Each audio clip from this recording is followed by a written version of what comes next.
మామిడిపళ్ళ రుచులే కాదు, కపిల్ వారి 30 సంవత్సరాల నాణ్యత మరియు నమ్మకం. ఎప్పటికీ అవతల పాటోళ్ళ మీద కారెడ్డాలాడుకుంటా కారాలు మిరియాలు నూరుకుంటా మాట్లాడే కేటీఆర్ అన్న మైకు పట్టుకొని పాటలు డైలాగులు దంచి కొట్టిండి అల్లా. ఇక అట్లనే పనిల పని అనుకొని షెయి పార్టీ పువ్వు పార్టీని కూడా బగ్గనే తూర్పాల పట్టిండు. మరి ఇక ముచ్చట పురాగా నేను చెప్పడెందుకు కానీ మీరే చూసిరా పోండ్రి. ఇవాళ హైదరాబాద్ పట్నం ఆఫీస్లో కారు పార్టీ లీడర్లు మీటింగ్ పెట్టుకున్నారు. ఈ నెల 27వ తారీఖు నాడు పెట్టే సభ కోసం ఏం చేయాలి, ఎట్లా చేయాలి, ఏమేం మాట్లాడాలి అని అన్ని మాట్లాడుకున్నారు. ఇక దాంట్లో కారు పార్టీ పెట్టినప్పటికేంచి గిప్పటిదాకా ఏమేమైనాయి అని కొన్ని యాద్ చేసుకున్నాడు కేటీఆర్ అన్న. అప్పుడు కారు పార్టీ పెట్టినప్పుడు ఎట్లుండే పరిస్థితి అనుకుంటా గీ పాటని యాద్ చేసుకున్నాడు కేటీఆర్ అన్న.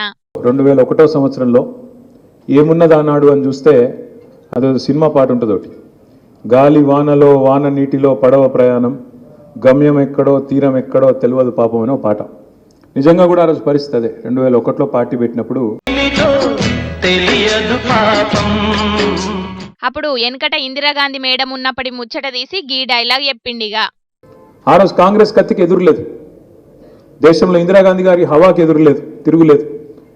ఆమె ఒకటే డైలాగ్ కొట్టింది ఇందిరాగాంధీ గారు. ఆమెకి ఎవరో చెప్పిండ్రు, ఇవాళ తెలంగాణ ఇస్తే నువ్వు ఇంకో 10 ఇవ్వాల్సి వస్తుందని చెప్పి, వేరే వేరే ఉద్యమాలు వస్తాయేమని చెప్పి ఆ యమధర్మరాజు కొడతాడు చూడు డైలాగ్ సతీ సావిత్రితో, ఏదన్నా అడుగు నీ భర్త ప్రాణం తప్ప ఏదన్నా అడుగు అన్నట్టు నువ్వు తెలంగాణ తప్ప ఏదన్నా అడుగు అని ఆ రోజు కూడా కండిషన్ పెట్టింది ఇందిరాగాంధీ గారు. అన్ని రాజకీయ పార్టీల కంటే కారు పార్టీ స్పెషల్ అని చెప్పుకొచ్చిండు. సాధారణంగా రాజకీయాల్లో 2 పాత్రలు ఉంటాయి, అయితే అధికార పార్టీ లేకపోతే ప్రతిపక్ష పార్టీ.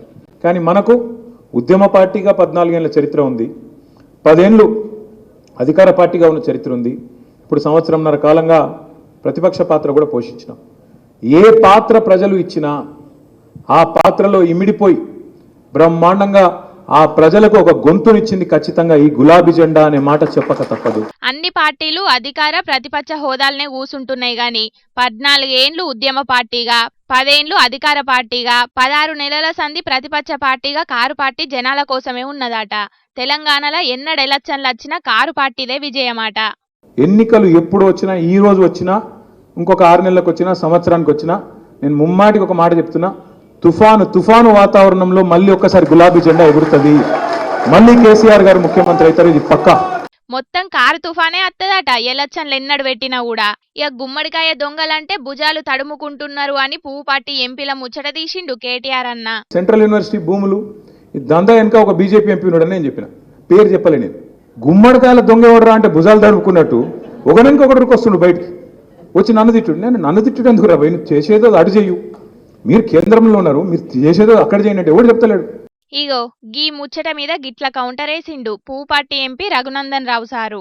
400 ఎకరాల హెచ్సియు భూముల విధ్వంసంలో రేవంత్ సర్కార్ చేసినటువంటి నిర్ణయాన్ని మొదటి నిమిషం నుంచి వ్యతిరేకించింది భారతీయ జనతా పార్టీ. 8 మంది ఎంపీలు ఏకతాటిగా వ్యతిరేకించారు. దాంట్లో మా 2 మంత్రులు కూడా ఉన్నారు. రఘునందన్ రేవంత్ని కాపాడాడు, కేటీఆర్ని కాపాడాడు. రఘునందన్ రేవంత్కి ఎంత దూరమో కేటీఆర్ కూడా అంతే దూరం ఉంటాడు. ఈయన అల్లం కాదు ఆయన బెల్లం కాదు అంటున్నాడు Raghunandan Rao sir. Central university భూముల ముచ్చట్ల మీద కూడా సర్కారుకు గట్టిగానే సొట్లు పెట్టినం పువ్వు పాటోళ్ళం అని కూడా అనకొచ్చిండు సారు. ఇక మరి చూడాలే గా పువ్వు పార్టీ ఎంపీ ఎవ్వలనే ముచ్చట్ను కేటీఆర్ అన్న ఎన్నడు బయటెత్తాడో, గప్పుడు మైకుల ముంగటికొచ్చి పువ్వు పాటోళ్ళు ఏం మాట్లాడతారో అని ఎదురు చూస్తున్నారు తెలంగాణ పబ్లిక్ కు.